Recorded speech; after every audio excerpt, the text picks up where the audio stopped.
कार्यक्रमांसाठी आणि व्याख्यानांसाठीचं चांगलं ऑडिटोरियम या भागात तयार झालेलं दिसतंय. त्यामुळे आजची सकाळ एकदम सुंदर अशी वाटते.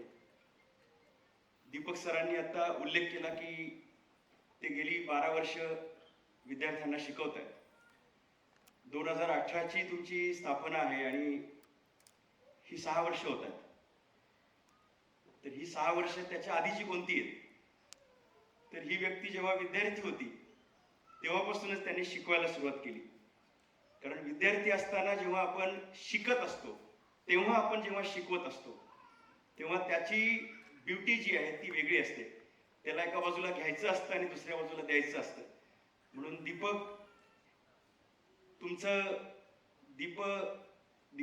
दीपदक्ष म्हणजे ज्याच्यामध्ये तुम्ही सांगितलं की तो एक दिवा पण आहे, तेज आहे आणि दक्षपणे तो करिअरचा निर्णय घ्यायचा. दीपदक्ष हे दीपदक्ष जे तुम्ही चालू केलंय ते त्याचा हेतू खूप मोठा दिसतोय. इंजिनिअरिंगचे विद्यार्थी असल्यापासून ते शिकवत आहेत का आधीपासून? त्याच्या आधीपासून. तेव्हा अशा एक हाडाच्या शिक्षकाला आपण जोरदार टाळ्या वाजवून सलाम करूया. मलाही कल्पना नव्हती की माझं अवसरी कॉलेजमध्ये एक व्याख्यान झालं होतं, त्यावेळेस ते तिथे विद्यार्थी म्हणून बसलेले होते. परंतु त्या सगळ्या विद्यार्थ्यांमध्ये तो एक शिक्षक सुद्धा बसला होता असं मला वाटतं. आणि एका करिअरच्या चांगल्या टप्प्यावरती तुम्ही काम करत या पिंपरी चिंचवड, आकुर्डी, तळवडे या भागातल्या विद्यार्थ्यांना प्रशिक्षित करताय. तुमचं दुसरं सेंटर देखील चालू झाले आणि केवळ क्लास चालवणं किंवा त्याच्या बॅचेस भरणं याच्यापेक्षा विद्यार्थ्यांना आणि पालकांना प्रबोधन करून त्यांना ज्ञान देणं याच्याही कामात ते पुढे आहेत. आमचं करिअर मार्गदर्शनातलं जे डिस्प्ले काइंडचे प्रॉडक्ट जे होतं ते पहिलं आम्ही जे करिअरचा तक्ता जो गेले अनेक वर्ष व्हॉट्सअपला 10वीच्या निकालाच्या आसपास येतो तो जगभरात जातो, म्हणजे भारतात तर जातोच. तर त्याचं जे मोठं व्हर्जन जे होतं ते पहिलं दीपदक्ष संस्थेने केलं आणि ते बाहेर आता डिस्प्ले केलं. मला वाटतं काही तर लोकांनी ते पाहिलं असेल. तर सगळ्यांचं स्वागत. राहुल गिरी, तुम्ही बीड भागातल्या, बीड म्हणजे वक्त्यांची खाण आहे. कधी कधी मला सुद्धा बीडला बोलवलं, पण मला लक्षात आलं की तिथे खूप मोठ्या प्रमाणामध्ये वक्तृत्व या कलेचा आणि ह्या कामाचा एक पायंडा पडलेला आहे. त्यामुळे राहुल गिरी, तुम्हालाही ऐकण्यासाठी मी देखील उत्सुक आहे. सगळे जमलेले विद्यार्थी आणि पालक, माझा विषय आहे की विद्यार्थी आणि पालक समन्वयातून करिअरची निवड किंवा त्या दृष्टीने आपण पुढे कसं जायचंय.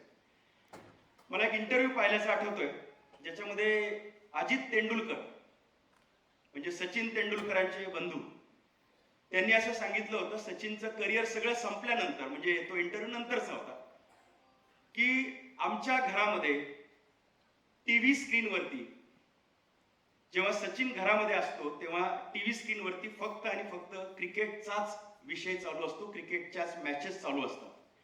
म्हणजे चुकून आतल्या खोलीतून सचिन तेंडुलकर बाहेर जर आला हॉलमध्ये ज्या ठिकाणी टीव्ही ठेवलाय, तर इथं बसलेली आई जेव्हा ती सिरियल बघत असेल तर तो देखील सिरियल पाहणार आहे. परंतु काळजी अशी घेतली होती त्यांच्या कुटुंबाने की सचिन तेंडुलकरला संपूर्ण भिंतींच्या वॉल्सवरती, टीव्हीच्या स्क्रीनवरती फक्त आणि क्रिकेट आणि क्रिकेटचाच विषय दिसेल. ही काळजी पालक म्हणून त्यांच्या आईने घेतली होती आणि म्हणून त्यांनी घेतलेल्या त्या काळजीतून तयार झाला तो सचिन तेंडुलकरचा करिअरचा मोठा ग्राफ. पालक म्हणून आपली जबाबदारी विद्यार्थ्यांच्या प्रती इतकी मोठी आहे की आपल्या प्रत्येक बारीक गोष्टीवरती आपल्या मुलांचं लक्ष असणार आहे. इथं बसलेल्या पालक विद्यार्थ्यांना सुद्धा मला सांगायचं की काही विषय ओव्हरलॅपिंग आहेत, आपण एकमेकांनी समजावून घ्यावं. परंतु विद्यार्थी आणि पालक ह्या दोघांचा समन्वय अत्यंत महत्वाचा आहे. हा समन्वय जर असेल तर मोठी मोठी आयुष्य घडणार आहे. छत्रपती शिवाजी महाराज आणि जिजामाता हा विद्यार्थी आणि पालक यांच्यातला समन्वयातला सगळ्यात मोठा परिपाठ आहे. बाळ पोटात असल्यापासून या बाळाने जन्म झाल्यानंतर पुढे काय करायचंय याचा विचार जिजामातेने केला होता आणि म्हणून त्यावेळेस काय वाचन करायचंय, कोणत्या गोष्टी पाहायच्यात, चर्चा करायच्यात, कोणत्या पद्धतीने विचार करायचा हे जिजामातेने केलं. जन्म झाल्यानंतर शिवबाचा त्याने कोणत्या गोष्टी खेळल्या पाहिजेत, काय केलं पाहिजे याचं सगळं प्रशिक्षण जिजामातेने अगदी मेंटॉरिंगच्या स्वरूपात केलं. दांडपट्ट्या चालवणं, घोड्यावरती बसणं, मित्रांसोबतचा संवाद असेल, निर्णय प्रक्रिया असेल, दरबारातलं बसणं असेल, या सगळ्या गोष्टींमध्ये जिजामातेने तो संस्करणाचा भाग केला आणि म्हणून छत्रपती शिवाजी महाराज हा राजा घडला आणि रयतेचं राज्य करू शकला. सगळ्या करिअर्समध्ये सगळ्यात मोठा बेस हा पालक आहे. शिक्षक म्हणून जबाबदारी आपण जेव्हा समोरच्यावरती टाकतो तेव्हा घरामध्ये येऊन तो ग्राउंड जेव्हा होतो, ग्राउंड होतो तो, तेव्हा ते तिथलं अस्तित्व पालकांच्या दृष्टीने देखील महत्वाचं आहे. त्यांची वर्तणूक त्या दृष्टीने महत्वाची आहे. ज्याचे पालक पाय पसरून सोफ्यावरती बसतात ते पोरग सुद्धा पाय पसरून तिथं बसतं. ज्याची आई पुस्तक वाचते ते बारकं पोरग सुद्धा त्याचं एबीसीडीचं पुस्तक वाचायला लागतं. वडील फोनवरती मोठमोठ्याने बोलत असतील तर मुलं सुद्धा जराशी मोठी झाल्यानंतर फोनवरतून मोठमोठ्याने बोलायला लागतात. मुलांच्या पुढे अभ्यास करत असताना आपला अभ्यास म्हणजे आपलं काम करत असताना मुलांना असं वाटतं की हे लॅपटॉपवरती खेळतायत. तेव्हा त्यांना सुद्धा अशी अपेक्षा असते की तुम्ही उठला की आता आम्ही बसणार.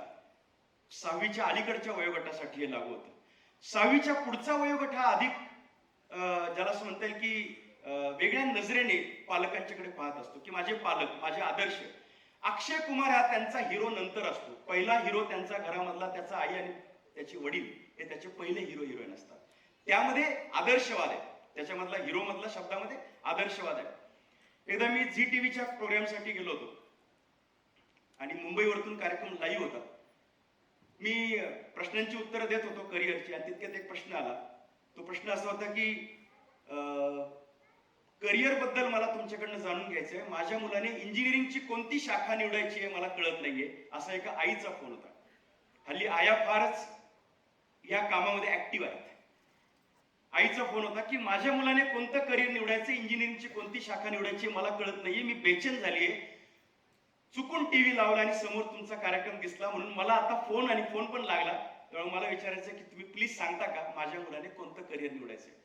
मी त्या बाईंना सांगितलं की फोन फक्त चालू ठेवा म्हणजे मला एखादा प्रश्न विचारता येईल. पहिलाच प्रश्न मी त्यांना उलटा विचारला की तुम्ही फक्त एवढं सांगा की तुमचा मुलगा आता कितवीत आहे म्हणजे मला उत्तर देणं सोपं जाईल. त्यांनी उत्तर दिल्यानंतर मी, माझ्या समोरचा कॅमेरामन, इंटरव्ह्यू घेणाऱ्या महिला, त्या पत्रकार आणि वर बसलेले डायरेक्टर हे आम्ही 4 जण खुदकन हसलो. मी त्यांना प्रश्न विचारला की तुमचा मुलगा कितवीत आहे आणि त्या बाईंनी उत्तरच असं दिलं होतं की आम्ही हसण्याशिवाय काहीच करू शकणार नव्हतो. त्या बाईंनी उत्तर दिलं, माझा मुलगा आता 3 वर्षांचा आहे. मी हसलो त्याचं कारण 3 वर्षांचा आणि कार्यक्रम तर 10वी 12वी नंतर पुढे काय. आणि म्हणून मी त्या बाईंना उत्तर दिलं. मी म्हणालो की तुमच्या मुलाने जर काही खाल्लं नसेल तर त्याला वरण भात खायला द्या आणि त्याने जर काही खाल्लं असेल तर त्याला झोपवा आणि आता तुम्ही पण झोपा. हा कार्यक्रम तुमच्यासाठी नाही असं मी उत्तर दिलं. आयुष्यात दिलेल्या फक्त काही चुकीच्या उत्तरांपैकी हे उत्तर होतं हे मला नंतर लोणावळ्यापर्यंत आल्यानंतर कळलं. त्याचं कारण मी जेव्हा माघारी प्रवासाला निघालोच मी विचार केला की ही पालक महिला इतकी कॉन्शियस आहे तिच्या मुलाबद्दल की 3 वर्षांचा आहे पण ती विचार करते की माझ्या मुलाने काय केलं पाहिजे. मी म्हणलं की आपलं उत्तर चुकलं. मी खरंच झी टीव्ही वाल्यांकडनं त्यांचा फोन नंबर घेण्याचा प्रयत्न केला आणि नंतर त्यांच्याशी संवाद साधला. मी सांगितलं की तुम्हाला उत्तर त्यावेळेस नाही दिलं पण आता देतोय आणि म्हणून मी त्यांना काही गोष्टींची माहिती सांगितली. खरं तर पाया 3 वर्षापासून चालू होतो. तो 6वीत देखील चालू होतो, तो 8वीत देखील चालू होतो, तो 10वीच्या टप्प्यावरती आल्यानंतर तो मॅच्युअर व्हायला पाहिजे. 12वीच्या टप्प्यावरती आला तो एक्स्ट्रा मॅच्युअर व्हायला पाहिजे. त्याला आपण M++ असं म्हणू आणि मग ती करिअरचे जे टेक ऑफ आहे ते टेक ऑफ पालकांच्या मार्गदर्शनाखाली पुढे जाणार आहे. आपल्या घरातला संवाद काय, आपल्या घरातल्या गप्पा काय.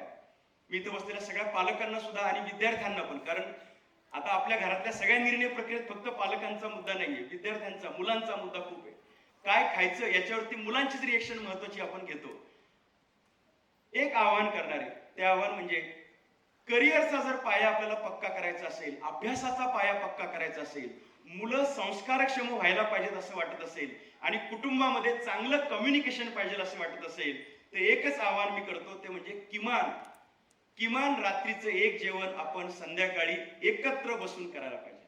किमान एक जेवण. सकाळचं अवघड आहे, सगळ्यांचीच घाई आहे.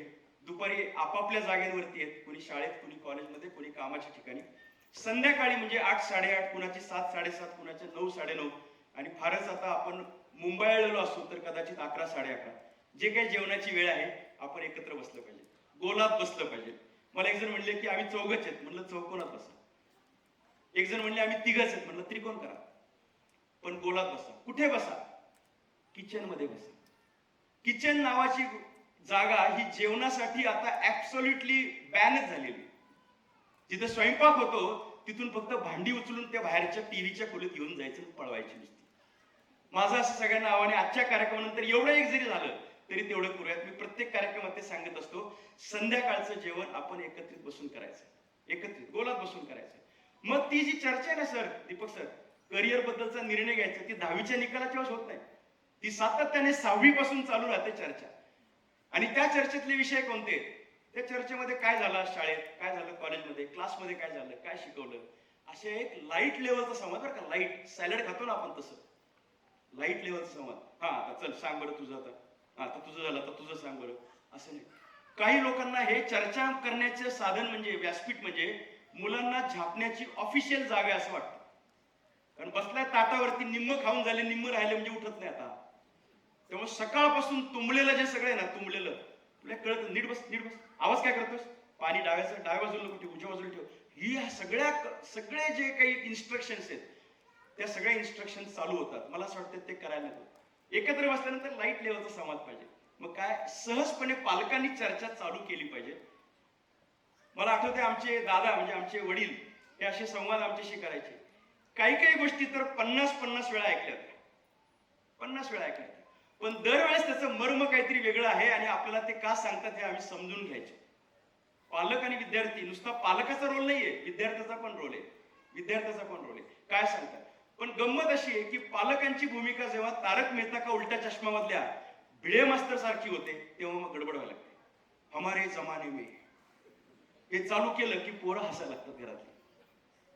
आई म्हणते आम्ही मोबाईल न वापरता अभ्यास केलेला आहे. बहीण भावाला म्हणते तेव्हा मोबाईलच नव्हते. वडील सारखे सांगतायत आम्ही सायकल वरती जाऊन तिथे अभ्यास करत होतो. पोरं म्हणतात आता सायकलचा वापर करून, म्हणजे आता त्यांच्या दृष्टीने वाहनं, ट्रान्सपोर्टेशनची पद्धत बदलली आहे, जीवनमान बदलले, मुलांना ते पचनी पडत नाही. पण मला असं वाटते की हा तारक मेहता का उलटा चष्मा मधला भिडे मास्तर न बनता पण सहजपणे सौम्यपणे संवाद साधता येतो. मला अजून आठवत आहे की आमचे मी पीएडीच्या एंट्रन्स परीक्षेला म्हणजे ट्युटोरियलसाठी चाललो होतो कोर्स वर्कमध्ये. मी घरातून गाडी काढली, म्हणजे त्यावेळेस माझं वय साधारणतः 44. पार्किंग मधनं गाडी काढली, वडील आमचे वरतून पाहत होते, वय वर्ष 82. पालक आणि विद्यार्थी समन्वय म्हणजे काय ते बघा. वडिलांनी खाली पाहिलं, मी गाडी हे करत होतो आणि मी काच खाली घेतली होती, कारण रिव्हर्स घ्यायचा किंवा हे करायचं म्हणून काच खाली घ्यायला लागते. आणि वडिलांनी मला वरतून प्रश्न विचारला, हॉल तिकीट घेतलंय का. हाच प्रश्न ते मला 10वीत पण विचारत होते. आता वय वर्ष 44 तरी सुद्धा मला वरून प्रश्न विचारतात, हॉल तिकीट घेतलं का. मी माझ्या दुसऱ्या सीटवरती जे हॉल तिकीट होतं त्याच दाखवलं, घेतलंय, आणि हसलो. वरतून त्यांचे प्रश्न संपणार नव्हते मला माहिती होतं, त्यामुळे मी तिथेच थांबलो होतो. पेन घेतलाय का, पट्टी घेतली का, असं जे काही वस्तू, पॅड घेतलंय का, त्यांना मी दाखवलं. ते मुळात हाडाचे शिक्षक निवृत्त झालेले, वरून त्या सगळ्या गोष्टी आपल्या मुलाने घेतलेल्या आहेत. हा 10वीतला, 6वीतला, 5वीतला आहे असंच त्यांच्या मनात असल्यामुळे हे प्रश्न त्यांनी विचारले, सौम्य भाषेत विचारले. ते घेतलंय का, परीक्षेला चाललाय ना. आणि हे सगळं घेतल्यानंतर मी त्यांना असा हात केला आणि ते ऋषी तुल्य त्यांच्या डोळ्यातून त्यांनी माझ्याकडे असं पाहिलं, म्हणले की ऑल द बेस्ट. आता या ठिकाणी समन्वय कुठं चुकतो लक्षात घ्या. मुलांना सांगतो काय होतं की मम्मी तुला कळत नाही हे वाक्य सहजपणे टीनेजर्सच्या तोंडातून यायला लागतं आणि मग पालक आणि विद्यार्थी कनेक्ट तुटायला लागतो. जेव्हा मी तिथंच पहिल्यांदा म्हणलं असतं आज जा, कारण तुम्ही बोलताय ते अख्खी कॉलनी ऐकते, मी राज्यभर व्याख्यान देतो आणि मला विचारताय का, असं जर मी म्हणलं असतं तर त्यांचं वृद्ध मन दुःखी आणि कष्टी झालं असतं आणि कदाचित डोळ्यात पाणी आलं असतं. जेव्हा जेव्हा पालक आपल्याला काही इन्स्ट्रक्शन देतील, मी मुलांना सांगतोय डबा पूर्ण खा, डबा खाऊ, म्हणजे घरी आल्यानंतर डबा साईडला तिथं बेसिन पाशी ठेव, सॉक्स काढलेले नाही ते सॉक्स काढ, बाहेरून आलेले कपडे एका ठिकाणी अडकव. या सगळ्या ज्या गोष्टींचा समन्वय पालकांच्या माध्यमातून जो डायलॉग आहे ना, त्याच्यावरती मुलांच्या रिॲक्शन्स काय आहेत ते महत्वाचं आहे. त्या रिॲक्शन्स ह्या जेंटल आणि सॉफ्ट असल्या पाहिजेत. मला असं वाटतं की विद्यार्थ्यांची सुद्धा भूमिका याच्यामध्ये खूप महत्वाची आहे. मी मुलांना एक 2-3 गोष्टी सांगेल. पहिली गोष्ट म्हणजे न सांगता कळलं पाहिजे. अभ्यास, करिअरचा निर्णय आणि वागणूक म्हणजे सवयी न सांगता कळलं पाहिजे. पहिली गोष्ट ऍब्सोल्युटली पालकांचं तोंडच चाललं नाही पाहिजे, त्यांना आपण गप्प केलं पाहिजे. यासाठीची पहिली भूमिका विद्यार्थ्यांची आपल्या आई वडिलांना काय पाहिजे. आपण जर 8 वाजता उठतोय तर पालकांची टेप चालू होणार आहे, अरे अजून उठला नाही का, रात्री 2:30 पर्यंत कशाला जागला रे, कशाला रे इंस्टाग्राम आणि स्नॅपचॅटवरती पडलाय, हे वाक्यच येणार नाही. वडील जर 6 वाजता उठतायत आणि तू 5:55 उठून आवरून दात घासताना दिसतोय, त्यानंतर वडील उठलेत, वडिलांना स्वाभिमानच वाटणार आहे तुझ्याबद्दल ना, आईला आनंदच वाटणार आहे ना. बाहेरून आल्यानंतर तू शूज काढले, सॉक्स काढले, बॅग त्याच्या त्याच्या जागेवर ठेवली, त्यातला डबा काढून बेसिन पाशी ठेवला, जमलंच तर त्याच्यावर पाणी टाकून त्यातलं खरकटं बाजूला काढलं, आत हातपाय तोंड धुवून नवीन घरातले कपडे घालून आता अभ्यासाच्या तिथं बसला किंवा घरात बसला, असं जर झालं तर आई खुशच होणार आहे. हा समन्वय तुटतोय आणि कम्युनिकेशन मधली भांडणं जी चालू झाली काही घरांमध्ये, मी सगळ्यांच्या बाबतीत बोलत नाहीये, काही घरांमध्ये ते यासाठी झालेत की इन्स्ट्रक्शन द्यावी लागते. पहिली कॅटेगरी व्हायला पाहिजे ते म्हणजे इन्स्ट्रक्शन द्यायची गरज नाही. नंबर 1 म्हणजे बसण्याच्या पद्धती सुद्धा, सोफ्यामध्ये कसे बसताय याच्यावरती बसणं बंद झालं बरं का आता पुणे मुंबईमध्ये. पाठीवरती बसतायत, पाठीवरती सोफेच आणून ठेवलेत आपण असे मऊ गुबगुबीत की त्यांनी बसायचं तरी कसं ना, कडक पद्धतीने. तुम्ही तुमचा बेंच आहे ना, वर्गातला बेंच तो असा आहे, तुम्ही मगाशी पाहिलं असेल की कदाचित मी बसताना सुद्धा आम्ही टेकलो नव्हतो, पुढे बसलो होतो. टेकायचं कशासाठी, जर गरज पडली तर, जास्त ताण आला तर टेकायचे, आणि 40 नंतर टेकलं तर चालेल मागे, पण विद्यार्थी बेंचवरती अटेन्शन मोडमध्ये बसला पाहिजे. घरात आल्यानंतर सुद्धा सोफ्यावर कसा बसतोय ही इन्स्ट्रक्शन सांगायची वेळ न येणं ही पहिली गोष्ट. नंबर 2 ची गोष्ट म्हणजे जर पालकांना इन्स्ट्रक्शन द्यावी लागली तर ती इमिजिएटली ऍक्सेप्ट करणं. इमिजिएटली ऍक्सेप्ट करणं. बसतोस का रे अभ्यासाला असं म्हणल्यानंतर लगेच बसलाय. आमच्या काळात तर वेगळीच गोष्ट होती. वडिलांची सायकल लांबून दिसली तर पहिल्यांदा जाऊन आम्ही हातपाय तोंड धुवून लगेच पहिली गोष्ट कदाचित ते मार्केटिंग तरी करायचं, अभ्यास करतोय. नंतर मग पुस्तक समोर मग वाचलं जायचं. दुसरा मुद्दा खूप महत्वाचा आहे, तो म्हणजे इन्स्ट्रक्शन दिल्या की लगेच ऍक्सेप्ट करा. कारण ही जी पायाभरणी आहे ना, आयसरच्या परीक्षेला तुम्हाला बसायचंय 12वी मध्ये, आयसरच्या माध्यमातून फिजिक्स, केमिस्ट्री, मॅथ्स, बायोलॉजी 4ही विषय घ्यायचे.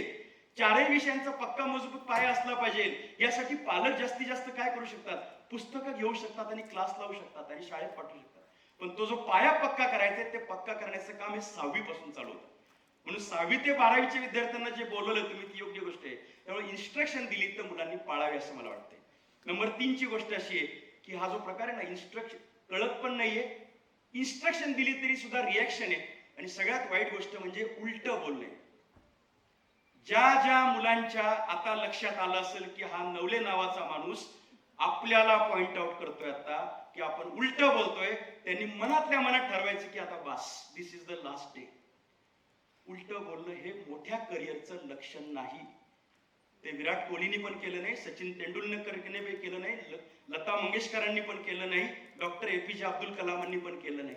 जे जे मोठे झाले त्यांच्या आई वडिलांप्रती भाव हा लाईट लेवलचं विनम्र कम्युनिकेशन हेच होतं. मला असं वाटतं की आजच्या कार्यक्रमात मी सुरुवातीला पहिल्यांदा हा पाया सांगतो, कारण कम्युनिकेशन मधला गोळ झाला. अभ्यास करत नाही, ह्या परिस्थितीमध्ये 1.5 तास जर तो रील्स आणि शॉर्ट्स वरती पडून राहिला आईचा किंवा वडिलांच्या मोबाईलवरती, तर मग पाया अभ्यासाचा कच्चा राहणार आहे.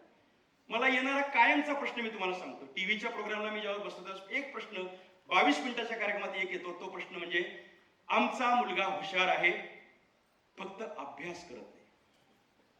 याला म्हटलं, तो जर हुशार आहे तर त्याला अभ्यास करायचं कसं कळत नाही? हा राष्ट्रीय प्रश्न आहे. अभ्यास करत नाही, हुशार आहे पण मला पूर्ण खात्री की दीपदक्षीचा एकही विद्यार्थी त्यातला नाही. बरोबर कसं? आपण असं काही असतं ना गणितामध्ये, let's assume G is equal to 9.8, तसं आपण ॲज्युम करूयात की असंच आहे. ओके, त्यामुळे हा पाया आपण मजबूत करूयात आणि त्या दिशेने करिअरची पायाभरणी लवकरात लवकर करूयात. माझ्याकडे आता काउन्सिलिंगला एक केस आहे मेंटोरिंगसाठी. 3रीतला मुलगा आहे आणि त्याला जायचंय स्पेस सायन्स मध्ये. आता त्याच्या आई वडिलांनी काय केलं की असं कुठेतरी व्याख्यान ऐकल्यानंतर ते माझ्या घरी आले. ते म्हणले की आता आम्हाला स्पेस सायन्स आणि ह्याचं स्वप्न हेच करायचंय, आम्हाला दुसरं स्वप्न नाही. आता त्यांनी 3री पासून चालू केलं की त्याच्या घरात, म्हणजे त्यांच्या घरात पुस्तकं कोणती आहेत, त्यांच्या युट्यूबला काय दिसणार आहे, त्यांच्या टीव्हीवरती काय दिसणार आहे, आणि त्यांनी कोणते कार्यक्रम अटेंड करायचे. स्पेस सायन्स हा त्या मुलाचा आता इथून पुढचा स्वप्नाचा विषय आहे, कष्टाचा विषय, अख्ख्या फॅमिलीचा तो करिअरचा विषय. मुलाचा नाहीये ते फक्त करिअर, ते आई वडिलांचं पण आहे. आणि मला अजून एक मुद्दा सांगून मी करिअरच्या दिशेने पुढे कूच करतो. तो मुद्दा असा आहे की काही तुम्ही शाळा लावा, कॉलेज लावा, क्लासला पाठवा. आपल्या मुलांना आपल्या समोर तासभर अभ्यासाला बसवणं ही सगळ्यात महत्वाची प्रोसेस आहे. 1 तास अभ्यासाला बसणं. काही पालक म्हणतील की आम्हाला ह्यातलं कळत नाही. कळायलाच पाहिजे असं नाहीये. पुस्तक उघडून बसला फिजिक्सचं किंवा सायन्सचं, तो अभ्यास करतो, तुम्ही तिथं बसलात. आणि कसे बसलात तुम्ही? असं नाही बसलात. हा कर, तुम्ही तिथं बसलात 100%, तर ते बाळ आहे ना तुमचं, ते अभ्यास करणार आहे. अभ्यास करणं म्हणजेच करिअर नाहीये हे मला कळतंय. पण 10वी पर्यंत 12वी पर्यंत अभ्यासाच्या माध्यमातून जी करिअर असते ती सोपी आणि सहज आहे. किती सोपी आहेत बघा ना. समजा आपल्या मुलांचा पाया पक्का झालाय, त्याचं विज्ञान आणि इंग्लिश मॅथ्स जे काय आहे ते पक्क झालंय, त्याचे कदाचित आर्ट्स मधले जे विषय आहेत ना, इतिहास भूगोल सोशल सायन्स, हे पण पक्के पाहिजेत. छंदांबद्दल सुद्धा मी बोलणार आहे की करिअर कसं करायचं. कार्तिकी गायकवाड ही मुलगी लिटिल चॅम्पियन मध्ये जेव्हा त्यांचे गाण्यांचे कार्यक्रम चालले होते तेव्हा आशा भोसले गेस्ट आल्या होत्या आणि आशा भोसलेंनी त्या कार्तिक गायकवाडला सांगितलं होतं. योगायोगाने कार्तिक गायकवाड ही माझ्या बहिणीची विद्यार्थिनी आळंदीच्या शाळेतली. त्यावेळेस आशा भोसलेने सांगितलं होतं त्यांना, त्या कार्तिकीला, की तू फक्त आता पोटापुरतं शिक. हे वाक्य मला अजून आठवते, पोटापुरतं शिक. म्हणजे काय? तू जस्ट 12वी कर, पदवी कर आणि जमलंच तर ते म्युझिक मधलं कर, असा त्याचा अर्थ होता. त्याचं कारण A+++ असा 3+चा कारभार कार्तिकी गायकवाडने 6वी-7वीत असताना केला होता. करिअर्स ही 6वी-7वीतच घडतात. करिअर गायडन्सची व्याख्यान 10वी-12वी नंतरचे कार्यक्रम, याचा अर्थ 10वी-12वी म्हणजे लेट झालेला असं नाहीये. मी तर 44 वर्षी गाणं चालू केलं आणि गाण्यांचेही माझे कार्यक्रम असतात. करिअर कधी चालू करतात? काही लोकांनी 60 नंतर सुद्धा करिअर केलंय, पण ऍज अर्ली ॲज पॉसिबल मध्ये 6वी चालते आणि 12वी लेट नाहीये. पण ज्यांच्यासाठी लवकरात लवकर कधी करायचा तो विषय चर्चेत आला पाहिजे. विद्यार्थी आणि पालक संवादामध्ये तो विषय असला पाहिजे. गप्पा व्हायला पाहिजे. टेंभुर्णीला एकदा कार्यक्रमाला गेलो होतो. माझ्या समोर एक विद्यार्थिनी, आम्ही कार्यक्रम म्हणजे माझा मुक्काम होता तिथं, सकाळी सकाळी कार्यक्रम होता. त्या जिथे घरात राहिलो त्या घरातली ती मुलगी तिथं समोर आली, बसली होती. वडील खेडूत होते, शेतकरी. ते म्हणले जरा माझ्या मुलीला पण सांगा. ती समोर बसली, 2 वेण्या लावलेली ती मुलगी, सोलापूर जिल्ह्यातली. मला असं वाटलं तिला काहीच माहित नसेल, आपण तेव्हा सगळं सांगावं लागतंय काय. चहा पिता पिता म्हणलं काय करतेस?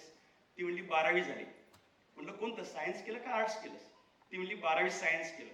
निकाल लागला का? ती म्हणली निकाल लागला. म्हटलं मग नीटचं काय? ती म्हणली नीटचं काय आता नाही, PCBच मी ठेवलं होतं आणि तेवढ्याच विषयावर तयारी केली. म्हणलं मग CET तरी दिलीस का नाही? तुला नीट माहित नव्हती का? ती म्हणली नीट माहिती होती पण मी CETच दिली. किती मार्क पडले? जरा मी चिडलो होतो, कारण म्हणलं अरे तू घेतलंय PCB तर ते करायला पाहिजे. ती म्हणली फक्त PCB घेतलं, CETची परीक्षा दिली, 97% आला. आता मात्र मग रिव्हर्स चालू झालं, 97. वडील शेजारी बसले होते. म्हणलं मग कोणतं म्हणजे काय रचना काय लावली, म्हणजे ऑनलाईन बिनलाईन सगळं केलं?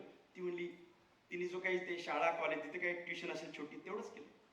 मग आई म्हणली की सकाळी ही मला स्वयंपाकात मदत करत होती. वडील म्हणले मला दिवसभरामध्ये शेतात सुद्धा पाणी धरायला मदत करायची आणि घरात बसून अभ्यास करायची. 3च कामं केली, 97% मार्काने. तिचा त्याबद्दलचा क्लिअर असा व्ह्यू होता आणि तो पालकांशी डिस्कस केलेला होता. पालकांशी चपात्या करता करता नाही इन्स्ट्रक्शन द्यायच्या मुलांना, त्याचा उपयोग होत नाही, नाही उपयोग. जर चर्चा करायची असेल तर एकत्र बसायला लागेल. जसं लग्नाची बैठक असते, कुठं जायची, पिकनिकसाठी जायची बैठक असते, तशी बैठक व्हायला पाहिजे घरामध्ये. आठवड्यातून 1 बैठक व्हायला पाहिजे, विद्यार्थी आणि पालक. 10 मिनिटाची 15 मिनिटाची असू दे. ती पाहुण्यांच्या समोर नको, ती बाहेर कुणाच्या समोर नको. नाही तर जेवायला बसले की हे ना काही अभ्यास करत नाही, कसं व्हायचं काय माहिती. घरातच इन्स्ट्रक्शन, कसं व्हायचं काय माहिती. ते म्हणते की मलाच माहित नाही आणि आई वडिलांना पण माहित नाही, जाऊ दे चला फिरा. तो जो निगेटिव्ह सेन्स तो कमी करायला लागेल. त्यामुळे आता आपल्याला ह्या 6वी, 8वी, 10वी, 12वीच्या टप्प्यापासून तो संवाद ठेवायला लागेल. घरामधलं वातावरण देखील महत्वाचं आहे.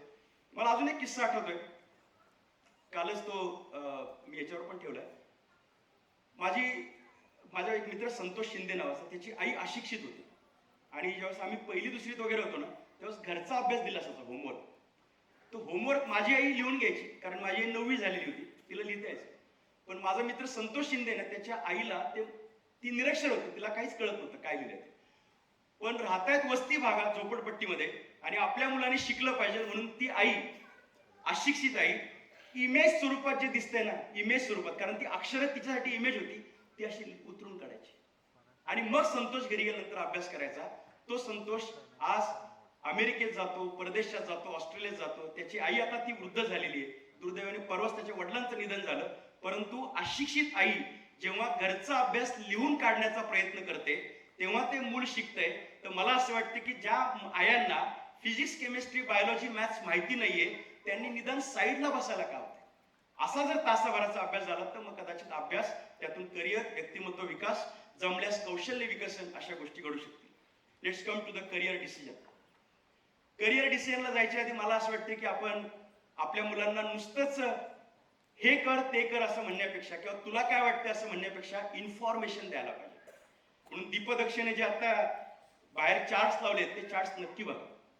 मला तर असं वाटतं की मुलांनी ह्या वयामध्ये आता माहिती पण काढायला सुरुवात केली पाहिजे. कोणतं करिअर, नेमकं काय, याच्यात पुढे काय, ही माहिती काढली पाहिजे. जॉब रोल काय हे समजावून घ्या. मग अशी म्हटलं ना सर की 67,000 आम्ही करिअरचे तक्ते करिअर सेवावरती ठेवलेत, पण नेमकं करिअर्स कोणते आहेत, इंजिनिअरिंग मेडिकलच्या पलीकडे करिअर्स आहेत का नाही, तर हे करिअर्स आपल्याला पाहायला मिळतील. आणि सायकोलॉजीमध्ये सुद्धा करिअर, सायन्स नंतर क्लिनिकल रिसर्च मध्ये मोठ्या कामाची शक्यता आहे. आज फार्मसीमध्ये जाऊन फार्मास्युटिकल सायन्समध्ये काम मोठ्या प्रमाणात आहे. फूड सायन्स आणि फूड टेक्नॉलॉजी आपण डिस्कवरी चॅनलवरती पाहतो. अन्न पदार्थ तयार करण्याच्या गोष्टी इथून पुढच्या काळात त्या वाढत जाणार आहेत. आपल्या मुलांना आपण फूड फॅक्टरी दाखवायला पाहिजे. आपण आपल्या मुलांना जी जी करिअर्स उपलब्ध आहेत ना ती ठिकाणं, आता उदाहरणार्थ आपण 6वी ते 8वीचा विचार करू किंवा 9वी पर्यंतचा, आपण जर तशा लेवलच्या व्हिजिट्स करायला लागलो तर ते उत्तम ठरू शकेल. हॉस्पिटल दाखवा. कुणाच तरी पेशंट ऍडमिट आहे म्हणून तिथे जाताल, पण नुसतं त्यांना भेटून माघारी येऊ नका पार्लेचा पुडा देऊन. तुम्ही तिथे अख्खं हॉस्पिटल दाखवा. बघ स्कॅनिंग रूम कशी आहे, ऑपरेशन थिएटर बघ, ऑपरेशन थिएटरच्या बाहेरची लगबग बघ. त्याच्या लक्षात येईल अरे पॅरामेडिकलचं पण करिअर उपलब्ध आहे. डॉक्टरच नाही जमलो तर हॉस्पिटल ऍडमिनिस्ट्रेशन नावाचं पण एक ऑप्शन आहे. हे त्या मुलाच्या लक्षात येईल. त्याला जेव्हा कळेल की डॉक्टरचं काम माझ्यासाठी क्लिष्ट आहे पण मला बाकीचं मॅनेजमेंटचं काम जमू शकेल, त्याला ते लक्षात येईल. एअरपोर्ट मुलांना दाखवायला पाहिजे, मुलांना रेल्वे स्टेशन दाखवायला पाहिजेत आणि तिथं काम करणाऱ्या व्यक्तींचे जॉब प्रोफाईल्स त्यांना कळले पाहिजे. आणि सांगायचं नाहीये काही, बघ बघ तो कसा करतोय काम बघ, असं कधी कधी ना विचार करायला सुद्धा मुलांना प्रवृत्त केलं पाहिजे. म्हणजे अनाथ आश्रमात दाखवायचं, त्यांना वाढदिवसाला घेऊन जायचं आणि माघारी येताना टेप चालू करायची, बघ तुझं किती भारी आहे, तू किती नशिबानेस, कळलं का, काय काय शिकलास आज, असं बोलायची गरज नाही. विद्यार्थी पालक काही काही ठिकाणी ना संभाषणाची गरज नाही. तो मुलगा तिथं विचार करायला सुरुवात करतो, तो थॉट प्रोसेस मध्ये जातो. त्याच्या थॉट प्रोसेसला हळुवारपणे पुढच्या लेवलला कसं घेऊन जाता येईल ही आपली जबाबदारी. दरवेळेस आहे ना त्या आळीतून येणारा ते जे काही ह्याच्यात कोशातून येणारी आळी आहे ना ओढून बाहेर काढायची गरज नाहीये. कधी कधी ना ते आपोआप येणार आहे. फक्त त्याला तो प्लॅटफॉर्म द्यायचा आहे, ठिकाणं दाखवायची, लोकांच्या भेटी करून द्यायच्या. मी तुम्हाला गॅरंटी देऊन सांगतो, तुम्ही जर सहकुटुंब एखाद्या कलेक्टरला भेटला, सहकुटुंब डॉक्टरला भेटला, सहकुटुंब पायलटला भेटला, तर आपली मुलं त्यांच्याकडे बघताना इमॅजिन करायला सुरुवात करतील की हे मी करू शकतो का, हे मला जमू शकेल का. अशी व्हरायटी ऑफ करिअरसाठी मग मी त्याला नाव दिले visit to places. Okay, meeting with persons. मी अजून एक सांगतो, काही बसलेल्या पालकांच्या लक्षात येईल, कारण पालकांचा माझा वयोगट साधारणतः सेम वाटतो किंवा कमी जास्त असेल. मी जेव्हा शिक्षण घेत होतो तेव्हा माझ्या संदर्भात सोबत असलेली माणसं ही साधारणतः सगळी सामाजिक विचारांची होती. मी सिंधुताई सपकाळांना फॉलो करत होतो, अण्णा हजारेंच्या मागे पळायचो, अविनाश धर्माधिकारींची भाषणं ऐकायचो, प्राचार्य शिवाजीराव भोसलेंची भाषणं ऐकण्यासाठी पळत जायचो. वक्तृत्व क्षेत्राची दिशा निर्माण झाली, सामाजिक क्षेत्राचा दृष्टिकोन तयार झाला. माझे काही मित्र, आता मी परवाच एकाची आकाशवाणीवरती मुलाखत घेतली, सचिन गोरे म्हणून. त्याला मी प्रश्न विचारला रेडिओवरती, 2 दिवसांनी ती रेडिओला मुलाखत लागेल. त्याला मी प्रश्न विचारला की तू उद्योजक कसा झाला, त्यांनी उत्तर काय दिलं माहिती का, जो माझ्याच वर्गात होता तो म्हणला माझा सगळा संपर्क हा बिझनेसमॅनच्या मुलांशी आला, माझा सगळा संपर्क हा बिझनेसमॅनशी आला. आणि तेव्हापासून त्यांच्या ज्या चर्चा होत्या त्या चर्चा अशा होत्या की इथे साईट घेतलीये, तिथे मशीन विकत घेतलीये, तिथे त्यांना भेटायला जायचंय, हे नवीन मॉडेल आलंय, हे ऍडव्हान्स टेक्नॉलॉजी आहे. तो म्हणला की मी तेव्हापासून त्या विचारांमध्ये होतो आणि म्हणून इंजिनिअरिंग, प्रोडक्शन, टेक्नॉलॉजी, प्रॉफिट, स्वतःच्या कंपन्या याविषयीचा विचार त्या मुलांमध्ये तेव्हापासून चालू होतो. बघा गंमत. आता आम्ही काय करत होतो, आम्ही करत होतो मेळघाटमध्ये काय चाललंय, बाबा आमटेंचं काय चाललंय, अविनाश धर्माधिकाऱ्यांची भाषणं कुठे आहेत, त्यांनी सामाजिक उत्क्रांती काय सांगितली, आमचे विचार वेगळे होते. एनजीओ चालू करणं, व्याख्यान देणं, भाषण देणं, पुस्तकं पण कोणती वाचायची, ज्या पुस्तकांमधून काही सामाजिक संदेश दिलाय अशी पुस्तकं वाचायची. म्हणजे मिळून आम्ही साऱ्या जणी नावाचं विद्याबाळांचं पुस्तक असेल, ऍक्टिव्हिटी असेल, आम्ही तिथे जात होतो. आपल्या मुलांची संगत कोणती आहे त्याच्यावरनं ठरणारी आपली मुलं काय. DYSP, UPSC, MPSC, engineering, AI, ML, DS एवढंच माहिती आहे. त्यांना माहित नाहीये उद्योजकतेतून सुद्धा मोठं करिअर करता येतं. जर माहिती नसेल तर ते विचार नाही करणार. तुम्ही जर कुणी उद्योजक असताल, मला सरांनी, दीपक सरांनी सांगितलं की यातले काही उद्योजक सुद्धा आहेत. माझं तर असं म्हणणं आहे, जे उद्योजक आहेत ना, मुलांना घेऊन जा सोबत सुट्टीच्या दिवशी. मीटिंग अटेंड करू द्यात, बघू द्यात त्यांना कॉन्फरन्स कशी असती, कशा पद्धतीने प्रॉडक्ट लॉन्च केलं जातं, वेंडरशी कसं बोलायचं, कस्टमरशी कसं बोलायचं. मुलं पाहत जातील, मुलंच तुम्हाला घरी येऊन सांगतील, बाबा तो माणूस मला बरोबर वाटत नाही बरं का. मुलंच तुम्हाला सांगतील, कारण ते नवीन व्हर्जन आहे, जनरेशन झेड आहे. ते तुम्हाला सांगणार आहे की हे कसं ते कसं. पण मुलांना एक्सपोजरच दिलं नाही, ते बसतील सोफा सेटवरती घरात बसून मोबाईल टाकत. म्हणून आपल्याला त्यांना हे बघा, तुम्ही दुकान असतो ना प्रोव्हिजन स्टोअर्स, वडील पुड्या बांधत असतो आणि लहान मुलं सुद्धा तिथं पुड्या बांधत असतात, तूर डाळ साखर आणून देत असतात. 5-10 वर्षांनी ते पोरगे काउंटरला दिसतं आपल्याला. शेतकरी कामाला जातो, मुलांना सोबत घेऊन जातो, बैल कसा सोडायचा, बैल कसा बांधायचा, नांगर कसा लावायचा. ते मुलगा 10वीच्या परीक्षेनंतर तिथं जाऊन ते काम करायला लागतं. आपल्या मुलांना एक्सपोजर द्यावं लागेल अशाच पद्धतीचं. तर मग करिअरची निवड करताना सजगता येईल. अरे नुसतं विजय नवलेंचं व्याख्यान किंवा अजून कोणी वक्त्याचं भाषण आणि समजा तो कार्यक्रम समजा UPSC सेंटरवाल्यांनी ऑर्गनाईज केला असेल आणि त्यांनी कुणीतरी एक त्यातला एखादा तज्ञ बोल असेल, लोकांना असं वाटतं अरे हेच करिअर. तुम्ही जर समजा शास्त्रज्ञाचं भाषण ऐकलं, रघुनाथ माशेलकरांचं भाषण ऐकलं, 80% विद्यार्थ्यांना वाटतं की मला सुद्धा रघुनाथ माशेलकर व्हायचंय. त्यांनी बासमतीसाठी काम केलं, मी अजून पेटंटसाठी काम करेल. त्यांनी जर अजून कोणाचं भाषण ऐकलं की जो व्यक्ती परदेशामध्ये जाऊन माघारी आलाय, त्यांना असं वाटतं की मला पण परदेशात जायचंय. म्हणून पालक आणि विद्यार्थी समन्वयामध्ये तू हे कर सांगण्यापेक्षा त्यांना दाखवायची माणसं दाखवा, इंडस्ट्री दाखवा, लोकांशी भेटी करून द्या. मग त्याला त्याचा विचार करू देत, त्याला कळू देत. माझं इंजिनिअरिंग होत असताना, संपत असताना माझ्या भावाने मला सांगितलं की दिवगी मेटलवर्क्स कंपनीमध्ये जा इंटर्नशिपसाठी. 22 दिवस मी इंटर्नशिप केलं आणि निर्णय घेतला 22व्या दिवशी इंडस्ट्रीत आपल्याला काम करायचं नाही. त्याला वाटलं की उलट, त्याला असं वाटलं की हा इंडस्ट्रीत जाऊन याला इंडस्ट्री अटॅचमेंट वाढेल आणि इंडस्ट्री चालू करण्याची विचार करेल. मी म्हटलं की मला कळलं की हे माझं काम नाही. आपापला स्वभाव असतो आणि त्या स्वभावानुसार चित्र बदललं जातं. मला हे तुम्हाला सांगायचं की हा निर्णय आपोआप होऊ द्यात, आपोआप होऊ द्यात. आता याच्यामध्ये ऑब्झर्वेशन्स करायला लागतील की आपली मुलं नेमकं काय करतायत. आणि त्याला गणित आवडत नाही, त्याच्यावरती प्रेशर. माझे वडील मला म्हणायचे की झोप आली की गणित घे. मी वडिलांना म्हणालो मला गणित घेतली की झोप येते. विनम्रपणे सांगितलं मला गणित घे. आणि गणित त्यांना आवडतंय, गणित मला नाही आवडत. तुम्हाला काय आवडतंय ते नको ना प्रेशर त्यांच्यावरती. मग हे मोकळेपणाने त्याला विचार करू द्या. त्याला काही काही ठिकाणी घेऊन जाऊयात. काही सायन्स पार्क असेल, कुठे इंडस्ट्री असेल, बघू द्यात. इन्फोसिस त्याला लांबून. अनफॉर्च्युनेटली 12वी नंतर इंजिनिअरला जाणाऱ्या मुलांना जेव्हा मी प्रश्न विचारतो AI ला जायचंय, AI म्हणजे काय, नाही सांगतायत. कुठे नोकरी. एकदा एक विद्यार्थी म्हणला मर्चंट नेव्ही मध्ये जायचंय.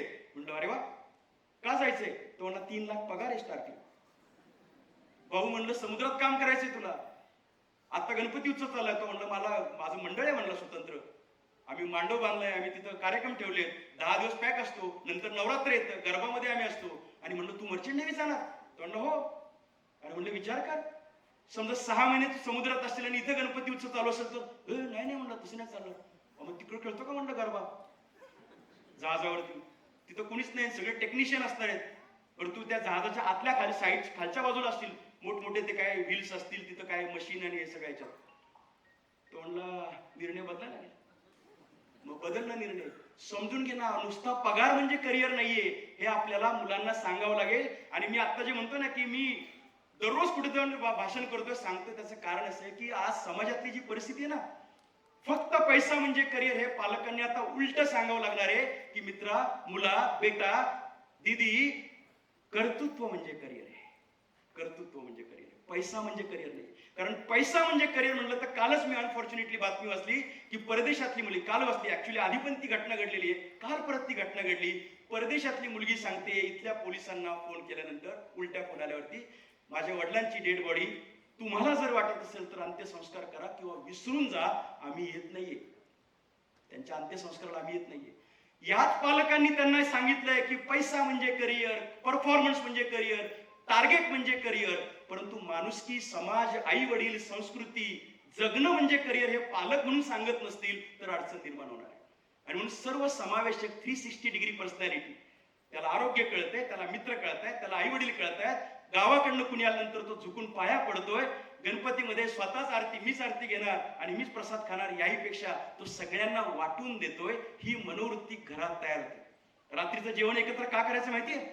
कारण एकत्र बसल्यानंतर भात घेताना अरे अजून दोघांना घ्यायचं बरं का, आणि म्हणून तिची भातुकरी आहे ना ती जरा पुढे घेतलेली अलीकडे आपण घेतो, तुमच्यासाठी पण राहायला पाहिजे तो विचार करून तो कमी घेतो. हे सामाजिक भान आपल्याला घरामध्ये देता येतं, ते शिकवता येते, ते सामाजिक भान आहे. आणि म्हणून सामाजिक भानासाठी सुद्धा हा समन्वय गरजेचा आहे. आता या करिअर्समध्ये मगाशी जसं म्हटलं तरी नुसतं हे म्हणजे काय ते करिअर असं लक्षात नाही आलं पाहिजे. पण स्वभाव म्हणजे करिअर ह्याचं गणित काय ते सांगतो आणि माझ्या व्याख्यानाच्या उत्तरार्धाकडे जातो. आपल्या मुलांच्या स्वभावांप्रमाणे आपण करिअर निवडायला पाहिजे.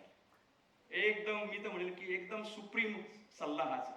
आपली मुलं जशी आहेत तशी त्यांना तिकडे पाठवा, गडबड नाही करायची.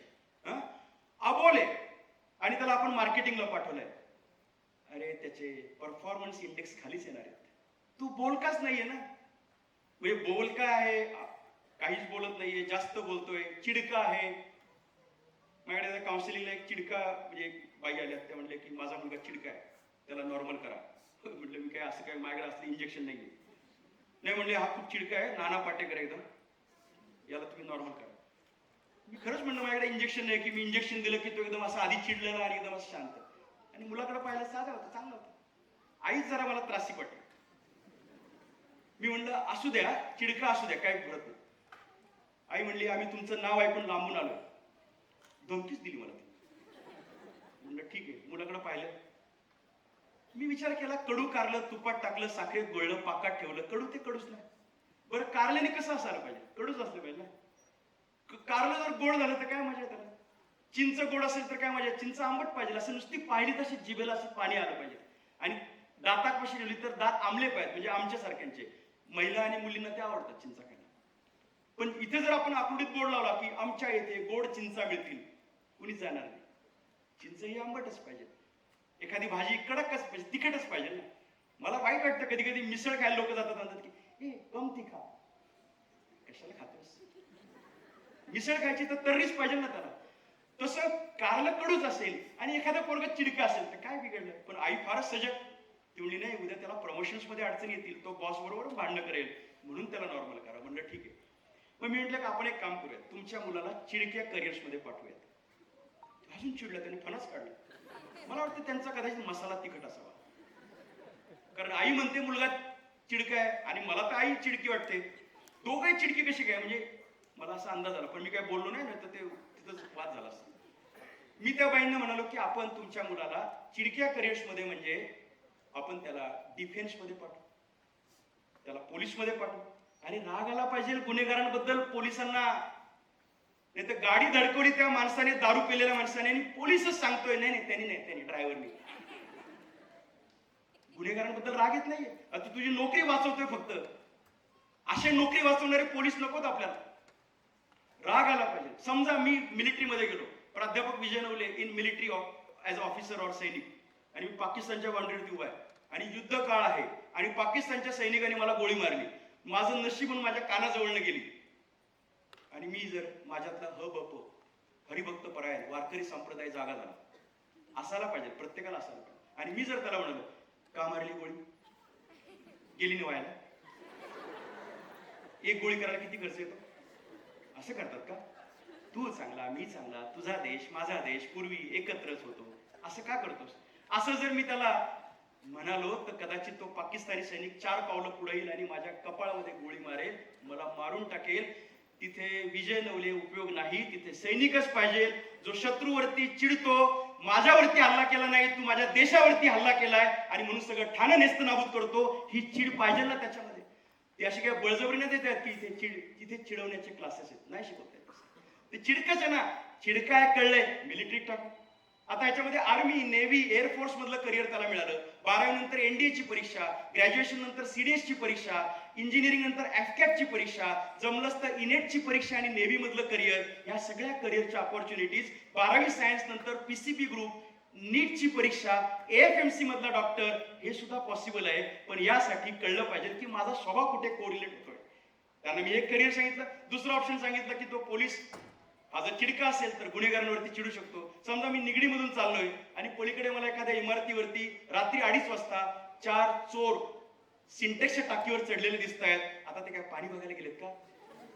ते वरती चढलेत म्हणजे काहीतरी दरोडा टाकायला चाललेत आणि मी खाल्लं जर पोलीस अधिकारी बुलेटवरती डुकडुक डुकडुक चाललोय आणि मी खाल्लं त्याला म्हटलं हे जपून बरं का, पाय घसरेल, थांबा थांबा मी आलो, तर ते म्हणतील अंदर की बात है पोलीस हमारे साथ है, आणि म्हणून ते चोरीच्या ऐवजी दरोडा टाकतील.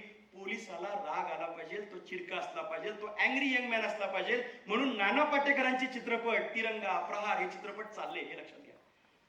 Amitabh Bachchan angry young man, त्याच्यामुळे त्याची भूमिका, तो चिडका आहे, वाटतोय, अभिनय सोपा आहे, साकारणं सोपं जाते, एकदम कोरिलेटेड करिअरचं क्षेत्र आहे. मला असं वाटतं की पोलीस म्हणून सुद्धा करिअर ऑपॉर्च्युनिटी त्या बाईंना मला सांगता आली. तिसरा ऑप्शन मी त्यांना क्रीडा सांगितला. खेळताना पण राग आला पाहिजे. कुस्ती खेळताना काय त्या दुसऱ्या कुस्ती खेळणाऱ्याच्या कानात गाणं म्हणायचंय का? एक रास्ता है जिंद, म्हणेल की अरे कसला रास्ता, तुला पाडलाय मी, तू मला पाडलाय, मला फक्त चाईट मारली आहे, तर आता मी तुला पूर्ण झोपवतो, असं म्हणणारा कुस्ती खेळणारा, टेबल टेनिस खेळणारा, बॉक्सिंग करणारा असेल तर तो राग येण्याचं आउटपुट मिळेल. सचिन तेंडुलकर बॅटिंग करत असताना शेन वॉर्नने शिवी दिली होती इंग्लिशमध्ये. सचिनला येत नव्हती का शिवी मराठीमध्ये, पण राग आला, त्याने दाबून धरला. 4-5 मिनिटांनंतरच पुढे शेन वॉर्न आला, लागोपाठ 3 बॉलला त्याने 3 सिक्स मारले आणि सांगितलं मला राग येतो.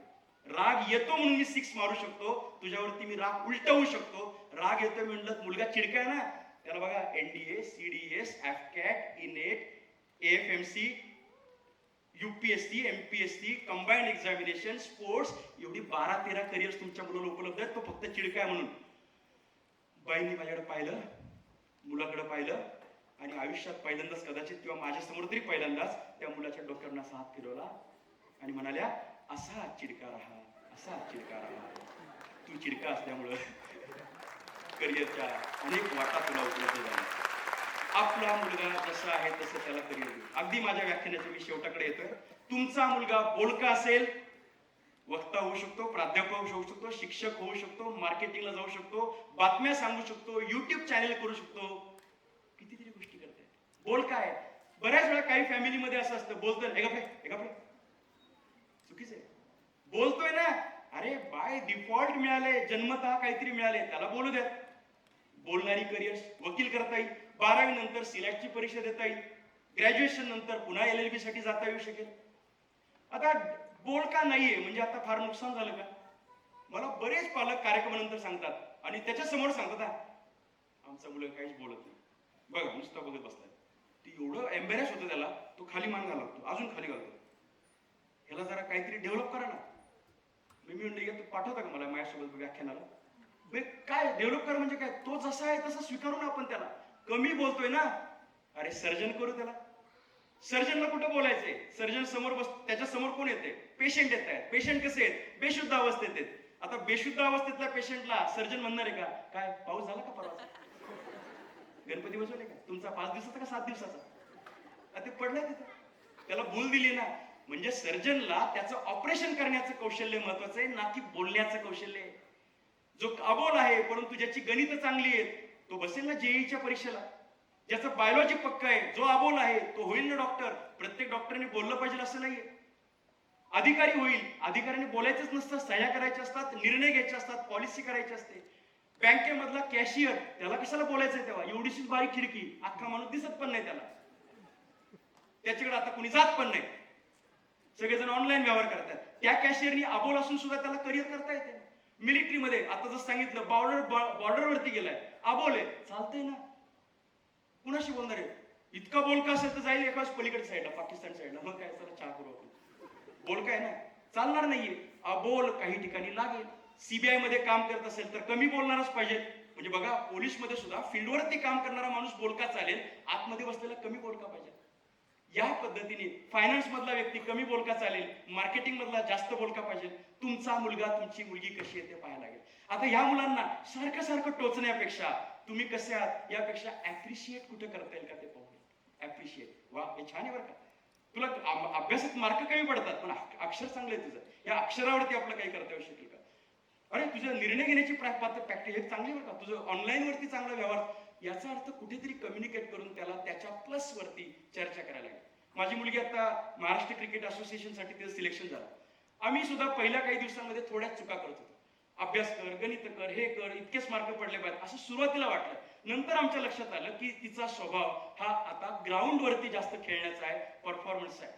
माझ्या नातेवाईकांनी पण सांगितलं, माझ्या मित्रांनी सांगितलं, कॉलनीतल्या लोकांनी सांगितलं, अरे त्याला कोचिंगची गरज दिसते, म्हणजे ती चांगलं खेळू शकते. ती ज्या ठिकाणी जाते तिथं चांगला स्कोर करते. ती आता MCA मध्ये गेली, म्हणजे महाराष्ट्र लेव्हलला गेली. इथे जर आपण बळजबरी तिला संस्कृतच्या कविता म्हणून घेतलो तर एक क्रिकेटपटू आपण घालू. सचिन तेंडुलकरनी बीकॉमला ऍडमिशन घेतलं असतं तर, लता मंगेशकरांनी समजा फार्मसी केलं असतं तर काहीच्या काही झालं असतं. त्यांचं नाव सुद्धा कोणाला कळलं नसतं. एका मुलीचा मला एकदा फोन आला. ती म्हणली लता दिदींचं करिअर कसलं भारी आहे. मी म्हणलं का, तुला पण गायिका व्हायचंय का? ती म्हणली नाही हो, लता दिदींना गळा होता, मला नरड आहे. म्हणलं तुला कळतंय? कधी कधी आई वडिलांना जास्त कळतं. हे बघा, माझ्याकडे काउन्सिलिंगला केस येतात ना, मी तुम्हाला अजून एक सांगतो, काउन्सिलरकडे जायची गरज नाही. गरज नाही. पहिला काउन्सिलर आई वडील आहे. पहिला काउन्सिलर आई वडील आहे. काउन्सिलरच प्रश्न विचारतो, हा सांगा बरं तुमचा मुलगा कसा आहे, त्याचे प्लस पॉईंट काय, मायनस पॉईंट काय. मग तुम्हीच घरी बसून करा ना त्याचं काउन्सिलिंग. खूप महत्वाची गोष्ट आहे. मी सांगतो तुम्हाला, मी काउन्सिलर तरी मी तुम्हाला सांगतो की आई वडीलच काउन्सिलर आहे हा निर्णय घेताना. तर ती मुलगी म्हणाली की नाही मला गाणं नाही म्हणायचं. मग ती म्हणली की लता दिदींनी कोणतं करिअर केलं, त्यांनी असं करिअर केलं की त्यांच्या मृत्यूनंतर त्यांचा आवाज जिवंत आहे. ती म्हणली मला सुद्धा तसंच करिअर करायचं आहे. मी तिला सहजपणे सांगितलं उद्योजकतेच्या करिअरमध्ये जा, संशोधनाच्या करिअरमध्ये जा. डॉक्टर कलामांचं अजूनही नाव निघतं. इथे पलीकडे टाटा मोटर्स कंपनी आहे. जमशेदजी टाटांनी चालू केली, JRDंनी वाढवली, रतन टाटांनी इथपर्यंत आणली. रतन टाटा झोपून जरी असतील तरी ट्रक बाहेर पडायचे थांबत नाहीत. जमशेदजी टाटा नाहीत जिवंत तरी सुद्धा प्रोडक्शन चालू आहे. तुमच्या नंतर तुमचं कार्य चालू राहायला पाहिजे, यासाठीचं करिअर उद्योजकता आहे, संशोधन आहे. आता जर आढावा घेतो आत्ताची सध्याची करिअर्स कोणती, सायन्स नंतरची करिअर्स. नाही म्हणलं तरी आता ट्रेंडिंग करिअरमध्ये इंजिनिअरिंग आणि मेडिकल ही दोन करिअर्स आहेतच. नंबर 1, नंबर 2, काही त्याला पर्यायच नाही. मेडिकलमध्ये चालू व्हायला 30 वर्ष लागतात करिअर.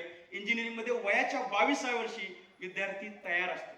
23व्या वर्षी तो अमेरिकेत पण जातो, डॉलर्समध्ये कमवायला लागतो. कधी कधी डॉक्टर्सला सुद्धा जेलसी होईल एवढा पगार इंजिनियर्सचा असतो. आजच्या तारखेला तुम्ही कालच बातमी होती, काही 20 का 25 मुलांना IIT मध्ये 1 कोटीच्या पेक्षा जास्त पॅकेज मिळालं. त्याच्या आधी काही दिवसांपूर्वी बातमी होती की मुलांना जॉब नाहीये, परंतु ते रिसेशनचा परिणाम होता.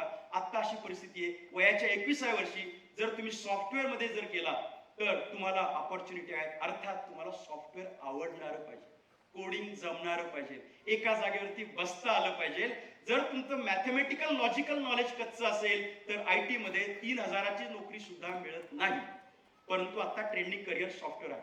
Robotics, automation, AI, ML, DS हे सुद्धा आताचे जबरदस्त, ज्याला म्हणता येईल की ट्रेंडिंग हॅशटॅग करिअर्स. त्याच्यामध्ये जर गेला तर तुमचा फायदा आहे. हॅशटॅग करिअरचा फायदा मी सांगतो आणि पुढे निघतो. हॅशटॅग करिअरचा फायदा म्हणजे तुम्ही पहिल्या टेक ऑफचे मानकरी होता. लग्नात गेल्यानंतर पहिली पंगत जी असती ना, ती पंगत आपल्याला मिळाली पाहिजे. करिअरमध्ये पहिली पंगत म्हणजे काय, जिलेबी वाफळलेली गरम असते, भजी वास सुटलेला असतो आणि असे गरम गरम भजी पाहायला मिळतात. भात, वरण हे सगळं हे रेडीमेड आत्ता काढून आणलेले पदार्थ असतात.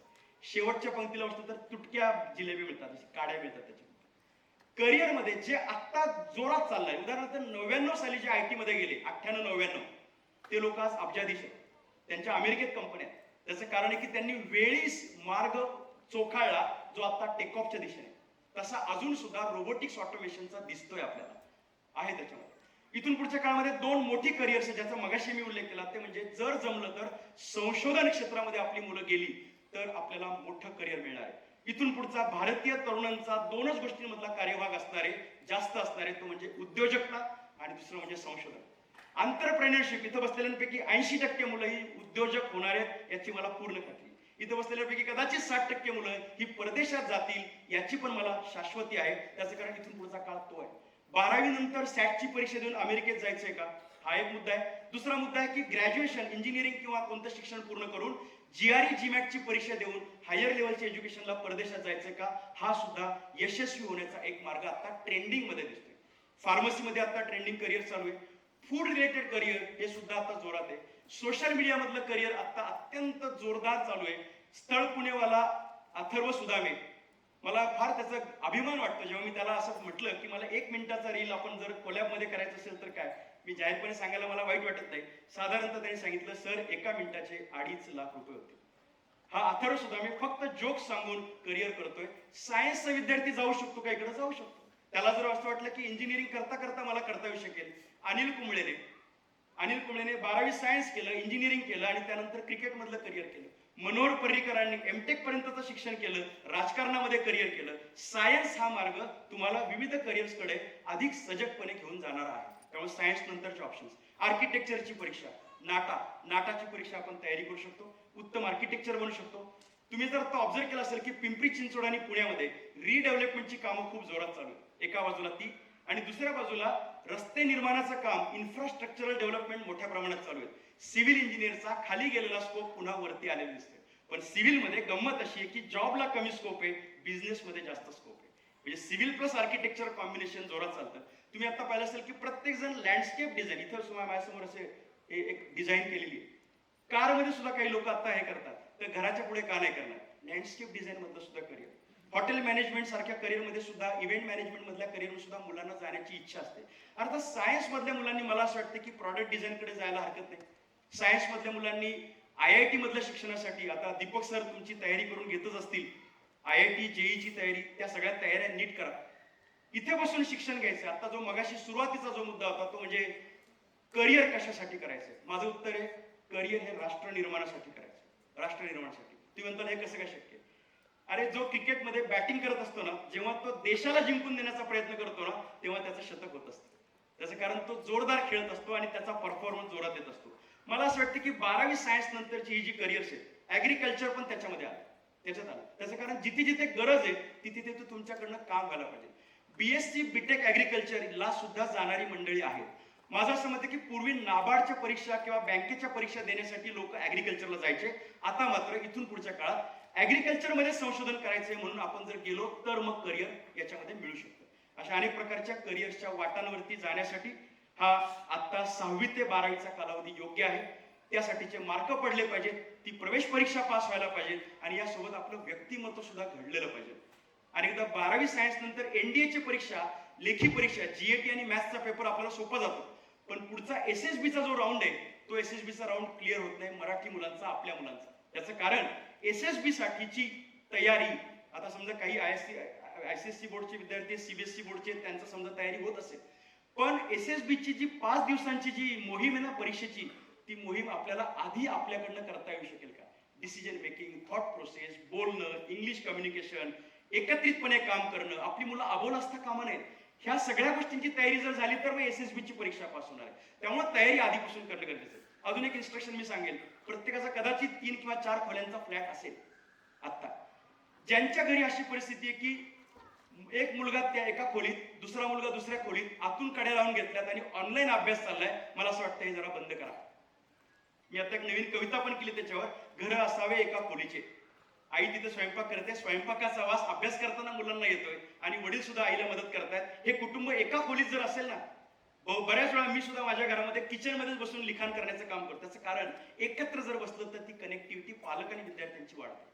जेव्हा आपली मुलं एकत्र एकटे अभ्यास करतील, स्वतंत्रपणे बसतील, तेव्हा कॉन्फिडन्स येत नाही आपल्याला की अभ्यास करतात का नाही. कारण त्यांच्या हातात मोबाईल पण असतो, तिथे लॅपटॉप पण असतो. सो ही काळजी पण घ्यायला लागेल. आणि सर्वंकष अशी तयारी करत करत करत तो संवाद ठेवत आपण जर पुढे सरकत गेलो तर नक्कीच 12वीच्या टेक ऑफच्या वेळेस आपली मुलं यशाच्या त्या पायरीवरती बसतील. One time career. नुसती 12वी सायन्स नंतर JEE पास झाला, IIT किंवा NITला प्रवेश मिळाला, माझं असं म्हणणं की रेड कार्पेट असलेलं आयुष्य निर्माण झालं. किती कष्ट आहेत फक्त 12वी पर्यंतचे. 12वी नंतर PCB ग्रुप घेऊन नीटची परीक्षा पास झाला, 720 पैकी समजा 700च्या जवळपास गेला आणि MBBSला चांगलं कॉलेज मिळालं, तर उत्तम करिअरची ती शाश्वती आहे. अशा सगळ्या डॉक्टरच्या आया आणि वडिलांचं मला फार कौतुक वाटतं. जेव्हा ऍडमिशन मिळतं ना एखाद्याला MBBSला, मला त्या मुलापेक्षा किंवा त्या मुला एवढंच त्याच्या आई वडिलांचं कौतुक वाटतं, कारण त्यांनी त्याला असा ग्रूम करत नेलाय, घडवत नेलाय. ही खूप महत्वाची गोष्ट आहे. निर्णय प्रक्रिया. जेव्हा एखादा डॉक्टर खूप हळूवारपणे बोलतो, मला असं वाटतं कदाचित त्याची आई किंवा वडील हळूवारपणे बोलणारे असतील, त्यामुळे ह्याला वेगळा कुठला क्लास लावा लागला नाही हळूवारपणे बोलण्याचा. हा संस्कार आहे. हा संस्कार तो जेव्हा पैशाविषयातला व्यवहार करतो, जेव्हा तो 2 नंबर आणि कमिशनचा व्यवहार करत नाही, तेव्हा असं लक्षात येतं की हे आई वडिलांचे संस्कार आहेत. त्यामुळे आई वडिलांचे संस्कार हे करिअरमध्ये मोठे आहेत. कारण तुम्ही पाहिलं असेल आता जे मोठे 2-3 अपघात झाले त्या ठिकाणी आई वडिलांना सुद्धा तुरुंगात नेलेलं आहे. आई वडिलांनी जर कान पकडला नसता तर ते सगळं वाचलं असतं. म्हणजे करिअरमध्ये ते किती कनेक्टिव्हिटी शेवटपर्यंत आहे. आता एक उदाहरण सांगतो आणि थांबतो. मी नगरमध्ये कार्यक्रमाला गेलो होतो, बक्षीस समारंभ होता. अनेक विद्यार्थ्यांचा सत्कार चालला होता. एक विद्यार्थी जरा मोठ्या वयाचा वाटला, 10वीतला वाटला नाही, पण मी त्याला म्हणलं इकडे रे, सत्कार कशासाठी तुझा? तर तो मला म्हटला की माझं इंजिनिअरिंग झालं आणि मला जॉब मिळाला म्हणून माझा सत्कार आहे. सोबत त्याची आई आली होती. ग्रामीण भागातला पेहराव, साडी होती, पायातल्या चपलांवरतून कळत होतं परिस्थिती नाजूक असेल. त्याला म्हटलं की नोकरी मिळाली म्हणून सत्कार? तो हो म्हटला. मग मी त्याला तुमच्या मनातला प्रश्न विचारला, पॅकेज किती मिळालं? असं विचारल्यानंतर तो अत्यंत विनम्रपणे म्हणाला 44 लाखांचं पॅकेज मिळालं. 44 लाखांचं पॅकेज. मी म्हणलं आता आई तुझी काय करते? तो म्हणला नगर जिल्ह्यातल्या पारनेर तालुक्यात दुसऱ्याच्या शेतात मजूर म्हणून काम करते आणि त्याच्यातून तिने मला शिकवलंय. म्हणून मी तो म्हणला आईला सांगितलं की नुसतं तिथं बसू नको, व्यासपीठावरती माझ्यासोबत ये. आईकडे पाहिलं, ती इतकी लाजली होती पण तिच्या डोळ्यातून आनंद अश्रू येत होते. ती पालकत्वाचा तिचा एक आउटकम तिथं दिसत होतं. आयुष्यात पहिल्यांदा स्टेजवर आली. आता मी त्याला विचारलं की कसं झालं? तो म्हणला 12वी पर्यंत चांगला अभ्यास केला, चांगलं कॉलेज मिळालं, इंजिनिअरिंगच्या वेळेस अमेझॉन कंपनी कॅम्पस प्लेसमेंटला आली आणि केवळ 2च मुलांना जॉब मिळाला, त्यातला मी होतो आणि हे सगळं माझ्या आईच्या कष्टातून झालं. तो म्हणला की मला आता 44 लाखांचे पॅकेज आणि सुरुवात आहे. मी आता प्रश्न आईला विचारला की आता तुम्ही इथून पुढे काय करणार? ती माऊली काहीच बोलली नाही. मुलगाच म्हणाला की आता इथून पुढे आईने उन्हात थांबायचं नाही. माझी आई आता शेतातून काम करणार नाही, आता ती घरात थांबणार, मी तिच्यासाठी सगळं काही करणार. मला असं वाटतं की त्या मुलाचं जेवढं यश आहे तेवढं त्या आईचं यश. प्रत्येक दिवसाचा संपर्क, प्रत्येक दिवसाचं त्याच्यावरती असलेलं अपडेटिंग सॉफ्टवेअर डाउनलोड करण्याचं काम हे आई आणि वडिलांचं आहे. तो संवाद गरजेचा आहे. मला असं वाटतं त्यामुळे कदाचित तुम्ही हा विषय ठेवला की आणि पालकांना देखील बोलवलंय. मला पूर्ण खात्री आहे दीपक सर हे उत्तमपणे शिकवत असणार, कारण त्यांची यातली कमिटमेंट खूप आहे. राहुल सर सुद्धा बोलणार आहेत. परंतु या सगळ्या प्रक्रियेतून आजच्या दिवशी जर असं झालं की आम्हाला दिशा मिळाली अभ्यासाची, आम्हाला कळलं की आम्ही वागायचंय कसं, आम्ही बोलायचंय कसं, सकाळी उठल्यानंतरच्या ताबडतोब ऍक्शन ज्या आहेत त्या आम्हाला जमल्या, घरी आल्यानंतर काय करायचंय ते आमच्या लक्षात आलं, क्लास आणि कॉलेजचं गणित कसं सांभाळायचंय ते आम्हाला कळलं, आणि रविवारच्या दिवशी आई वडिलांसोबत आनंदाने कसं राहायचं, त्यांना सुख कसं वाटेल हे करायचंय हे आम्हाला कळलंय. आणि आता करिअरची दिशा पण कळली. ही दिशा अशी असेल की माझं कर्तृत्व दाखवेल, मला काय मिळेल यापेक्षा मी काय देईल हे जास्त महत्वाचं असेल, मी कोण बनणार यापेक्षा मी काय करणार याला जास्त महत्व असेल. असं करत करत करत मी माझ्या कार्यक्षेत्रामध्ये माझं नाव निर्माण करेल. कदाचित त्याच्यातून पैसा, प्रसिद्धी, प्रतिष्ठा, सन्मान, कामातलं समाधान, चिरकाल टिकणारं नाव ह्या गोष्टी मला मिळतील. कदाचित त्यातल्या 2च गोष्टी मिळतील, कदाचित त्यातली एकच गोष्ट मिळेल. पण हे सगळं करत असताना जीवन समृद्ध आहे हे मला लोकांना सांगता येईल. माझ्या आईबाबांच्या कष्टातून, पुण्याईतून तयार झालेलं माझं करिअर म्हणजेच आमच्या कुटुंबाचं करिअर आहे असं मला वाटेल. अशा पद्धतीची विचारधारा तयार व्हावी असं कदाचित तुमचं दीपदक्षेचा आजचा हेतू असेल. मला वाटतं की हे सगळं व्हावं यासाठी मी देखील तुमच्याशी हा संवाद साधला. थोडा 15 मिनिटं वेळ झाला, पुढे गेला असेल, परंतु तरी मी सांगेल की आपण जर नेमक्या करिअरच्या प्रश्नांवरती चर्चा करणार असू तर मी पुन्हा सरांच्या बोलण्यानंतर थांबणार आहे, प्रश्नांची उत्तर दिल्यानंतरच जाणार आहे. आणि अगदीच इथला वेळ जरी संपली तरी आपण पार्किंग मध्ये बोलू, परंतु आलेल्या कोणत्याही व्यक्तीचा करिअरचा प्रश्न अनअटेंडेड झाला असं करणार नाही. ही सगळी ग्वाही मी तुम्हाला देतो. माय नेशन माय करिअर आणि व्यक्ती निर्माणातून राष्ट्र निर्माण ही एक प्रतिज्ञा आपण मनातल्या मनात करूयात आणि मोठ्या राष्ट्रासाठी आपली छान छान करिअर्स करूयात आणि समृद्ध होऊयात. धन्यवाद. थँक्यू.